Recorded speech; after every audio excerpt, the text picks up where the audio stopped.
오늘은 우리 함께 본 이 본문 말씀을 가지고 오해라는 제목으로 함께 은혜를 나눠보려고 합니다.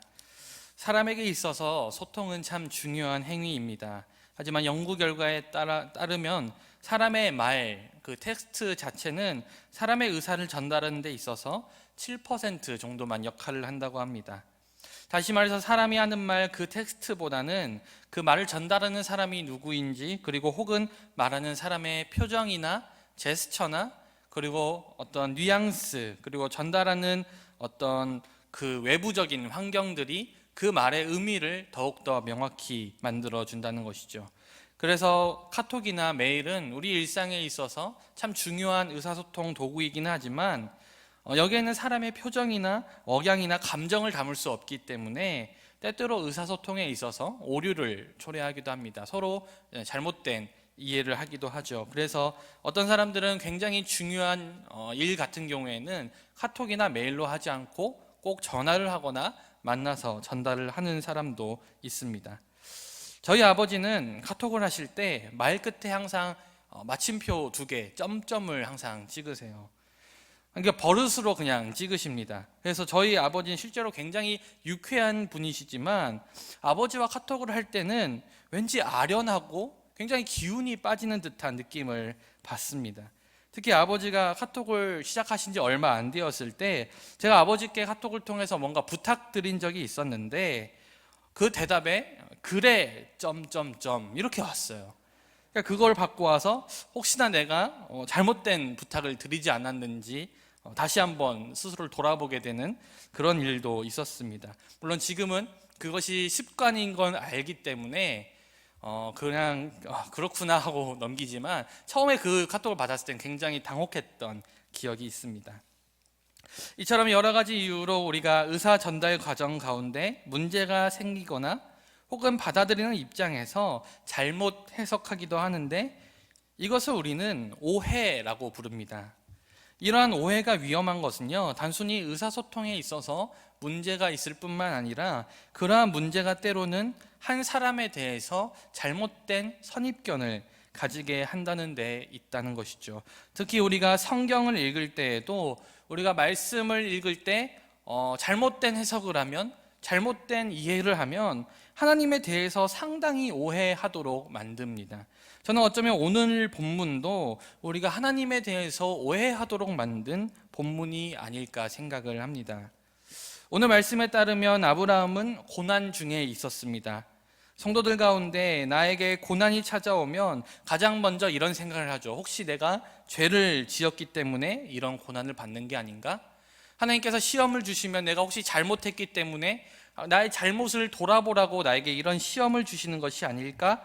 라고 생각하시는 분들이 있습니다. 물론 하나님이 때로는 우리의 잘못된 어떤 방향성을 교정해 주시기 위해 시험을 주시는 경우도 있지만 모든 우리의 고난과 시험이 그런 우리의 잘못된 행실로부터 온 것은 아니라는 것이죠. 오늘 본문을 통해서 그것을 알 수가 있습니다. 어떤 분들은 이렇게 생각을 할 때가 있어요. 나에게 고난이 찾아오면 내가 잘못했구나 해서 하나님 앞에 나아가서 기도를 하죠. 새벽에 갑자기 안 나가던 새벽 예배를 나가서 맨 앞줄에 앉아서 하나님께 기도합니다. 하나님, 내가 어제 거짓말한 죄 용서해 주세요. 빨간불인데 그냥 지나간 죄 용서해 주세요. 창문을 내리고 욕한 죄 용서해 주세요. 그냥 생각나는 죄를 다 하나님 앞에 고하며 이 잘못 때문에 내가 고난을 당하는 것이 아닐까 생각을 한다는 것이죠. 하지만 저는 우리에게 찾아오는 모든 고난이 나의 죄 때문에, 우리들의 잘못 때문에 찾아왔다고 생각하지는 않습니다. 만약 우리가 나의 모든 고난이 나의 죄로부터 시작되었고 나의 잘못으로부터 시작되었다고 생각한다면 그것은 우리가 하나님을 상당히 잘못 이해하도록, 다시 말해서 오해하도록 만든다는 것이죠. 아브라함은 하나님의 말씀만 붙잡고 기약 없이 고향을 떠나온 사람이었습니다. 오늘 본문 말씀에 이르기까지 아브라함은 수많은 어려움을 거쳐온 사람이었어요.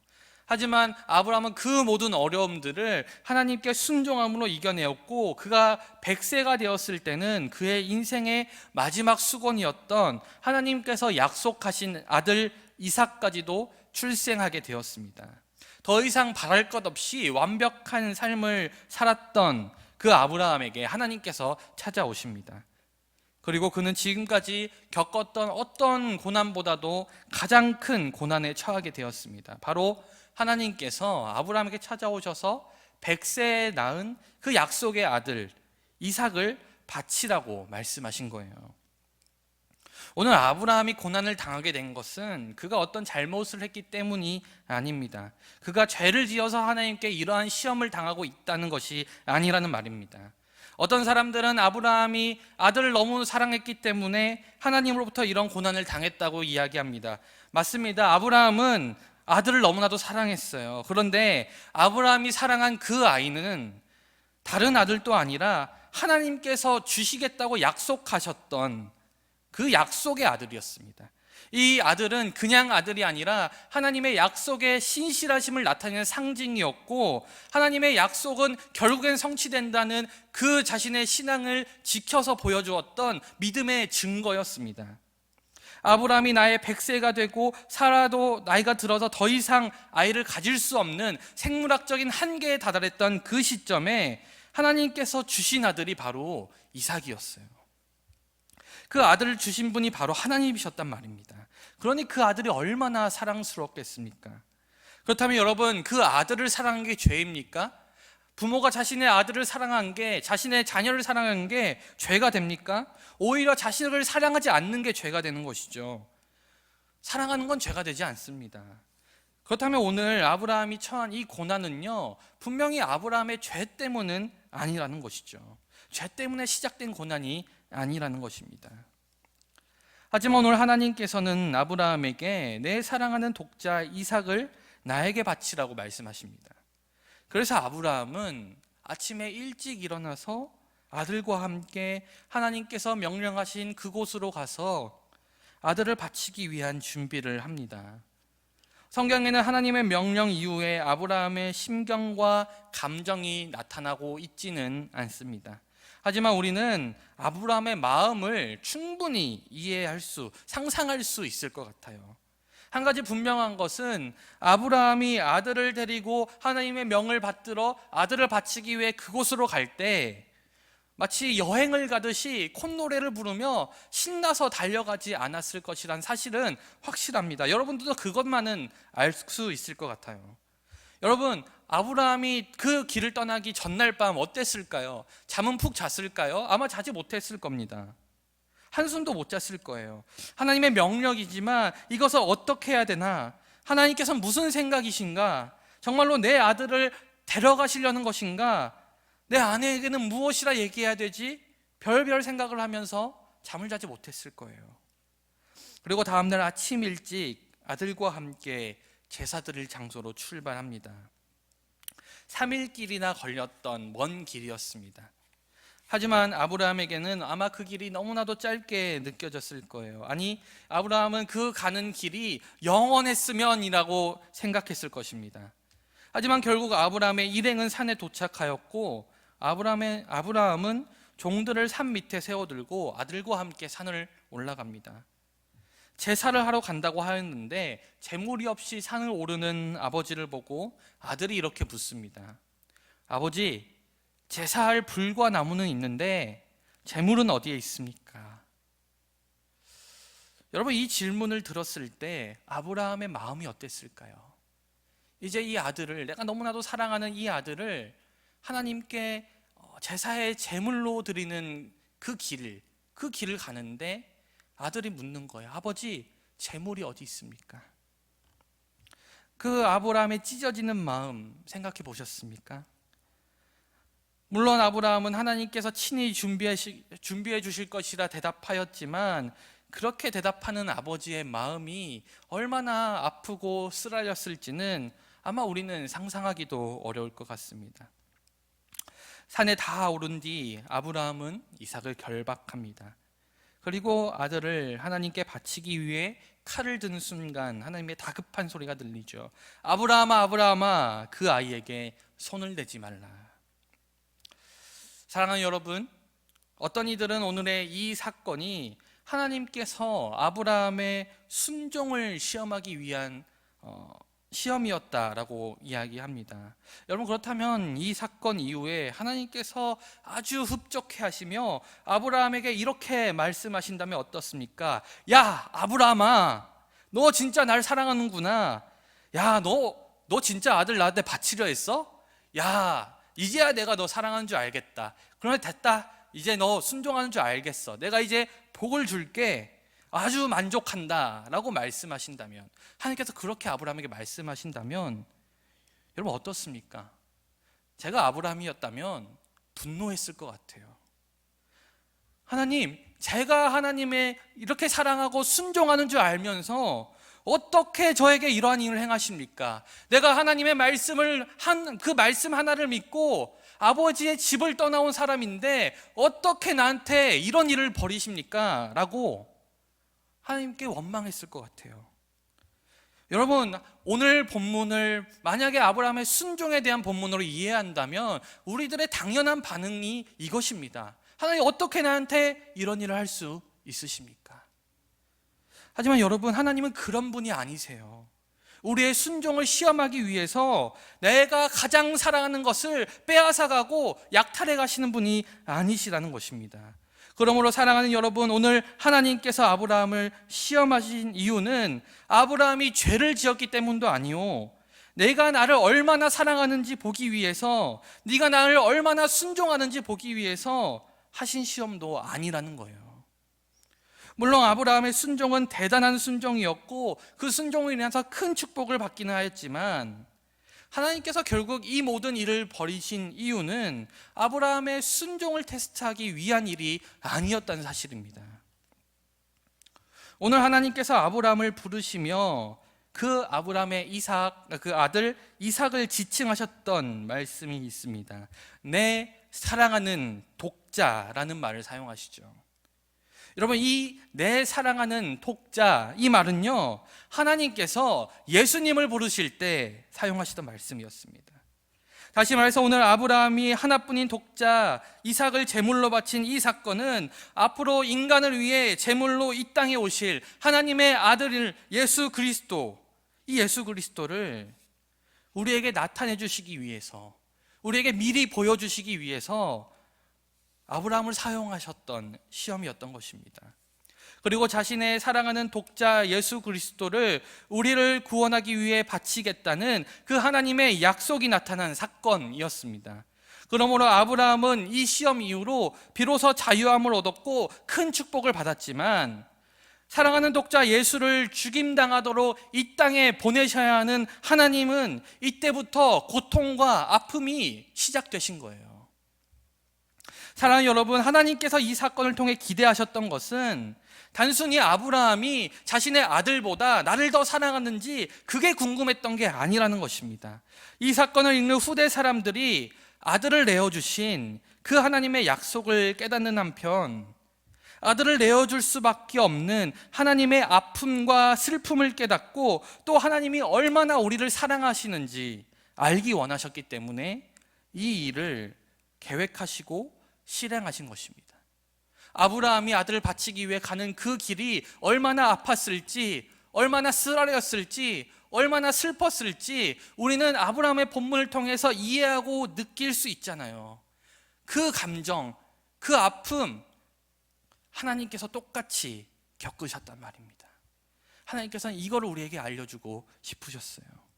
그러므로 하나님께서는 아브라함의 순종을 시험하기 위해 이 일을 벌이신 것이 아니라 오히려 아브라함의 순종을 알고 계셨기 때문에, 아브라함이 하나님을 얼마나 사랑하는지 알고 있었기 때문에 그가 마땅히 이 일을 감당하리라 여겼기 때문에 이 일을 감행하신 것입니다. 오늘 아브라함의 이야기는, 아브라함의 생각과 감정에 대한 이야기는 전혀 등장하지 않습니다. 하지만 오히려 그런 점들이 우리가 이 이야기를 읽으면서 아브라함의 마음을 생각하게 하고 아브라함의 그런 찢어지는 심정을 상상하게 만들죠. 그리고 공감하게 만듭니다. 그리고 하나님께서는 우리에게 말씀하시죠. 너가 이 말씀을 읽으며 상상하는 아브라함의 그 고통, 그 아픔, 그 슬픔이 바로 내가 너희들에게 내 아들을 내어주며 느끼는 감정이란다. 그리고 그것을 감내할 만큼 나는 너희들을 사랑한단다. 하지만 하나님의 이 사랑의 말씀을 우리가 죄로 인한 고난이나 순종에 관한 말씀으로 대할 때 우리는 하나님에 대한 큰 오해를 하게 됩니다. 하나님은 나를 징벌하시는 분, 하나님은 내가 사랑하는 것을 가져가시는 분으로 오해하게 되는 것이죠. 하지만 사랑하는 여러분, 우리가 고난 중에 있을 수 있습니다. 그리고 때로는 우리가 너무나도 사랑했던 것들을 잃어버릴 수도 있습니다. 하지만 우리가 깨달아야 될 것은 우리가 어떤 상황 속에서도 하나님의 뜻은 우리를 징벌하고 우리를 깨트리고 우리의 것을 빼앗기 위함이 아니라 우리를 사랑하기 때문이며 우리를 다시 세우기 위함이라는 사실을 우리는 깨달아야 합니다. 저희 어머니는 고등학교 선생님이셨어요. 그래서 그런지 저도 그 당시 되게 옛날 고등학교는 체벌이 많이 있었거든요. 저까지만 해도 체벌을 참 많이 당하고 살았는데 그 전 시대니까 참 체벌이 많은 시대였습니다. 그래서 그런지 저도 어렸을 때 어머니로부터 참 많이 맞고 자랐어요. 물론 제가 잘못을 했기 때문에 맞은 것이긴 하지만 맞아서 종아리에 시퍼렇게 멍이 들면 저를 때리시는 어머니가 밉기도 하고 무섭기도 하였습니다. 그리고 그날 제가 혼난 날은 서로 마음이 상해서 밥도 안 먹고 저는 방 안에만 있었어요. 그렇게 밤이 되면 어머니께서 살며시 제 방으로 들어오셨습니다. 그리고 피멍이 든 제 종아리에 약을 발라주시면서 우셨던 기억이 나요. 저는 그때 자는 척을 했지만 그걸 다 보고 있었죠. 그 어린 마음에는 단순히 때린 게 미안해서 우나 보다라고 생각을 했습니다. 근데 지금 생각해 보면 그 눈물은 단순히 미안함의 눈물이 아니라는 것이죠. 제가 상처를 입을 때 어머니의 마음도 찢어지셨던 것입니다. 어머니의 회초리는 아팠고 저는 종아리에 상처를 남았지만 그것은 나를 징벌하기 위해서가 아니라 나를 사랑하기 때문에 때리는 당신의 마음도 아팠지만 아들을 올바르게 키우기 위해서 아들이 올바르게 자라나기 바라는 그 사랑의 마음에 그렇게 저에게 체벌을 하셨던 것이죠. 15년도 넘게 지난 일이지만 지금도 때때로 어머니께서는 저에게 그때 그 일을 미안하고 후회가 된다라고 말씀하세요. 하지만 저는 저를 그렇게 때렸던 어머니가 밉지 않습니다. 오히려 그때는 아팠지만 지금 돌아보면 어머니의 회초리 덕분에 저는 올바르게 성장할 수 있었고 결국엔 그것이 사랑이었음을 깨닫게 되기 때문이죠. 사랑하는 여러분, 저는 이것이 고난 속에 있는 자신의 백성들을 바라보는 하나님의 마음이라고 확신합니다. 우리가 고난 속에 있을 때 그리고 고난받는 자녀들을 바라보는 그 하나님의 마음이 굉장히 찢어지고 아프시지만 우리를 사랑하기 때문에 우리가 또 바른 길로 가야 하기 때문에 그저 눈물 흘리시며 그것들을 이겨내기 바라시는 그 하나님의 마음을 오늘 여러분들도 함께 느끼시길 소망합니다. 우리는 고난 속에서 하나님께 버려진 것 같고 하나님이 나와 함께 계시지 않는 것처럼 느껴지지만 우리가 그러한 하나님의 마음을 비로소 깨달을 때, 나를 여전히 사랑하고 계시는 그 하나님의 마음을 깨달을 때 우리는 나에게 찾아온 고난 속에서도 여전히 나와 함께하고 계시는 하나님을 바라볼 수 있을 것입니다. 그리고 그 사랑의 하나님을 발견한다면 우리는 나에게 찾아온 모든 고난 속에서도 능히 그것들을 이겨낼 수 있을 것입니다. 그 모든 시간이 다 지나고 그 아픈 시간이 다 지나고 그리고 그날을 돌아볼 때 분명 그 시간들을 통해 나타내셨던 하나님의 크신 사랑을 깨달을 날이 오리라 저는 확신합니다. 사랑하는 여러분, 하나님은요 우리의 것을 가져가시는 분이 아니에요. 오히려 우리에게 가장 좋은 것을 내어주셨고 가장 좋은 것을 주기 원하시는 분이십니다. 내 생각에는 이것을 가져야 좋은 것 같고 내 생각에는 저것을 가져야 좋은 것 같지만 하나님께서는 나에게 합당한 은혜와 가장 좋은 것들로 날마다 삶을 인도하고 계심을 잊지 마시기 바랍니다. 하나님의 이 사랑을 깨달아 이제 우리 청년부 모두가 정말로 주님의 사랑을 깨달아 전진하는 우리 청년부 되시기를 주님의 이름으로 간절히 축원드립니다.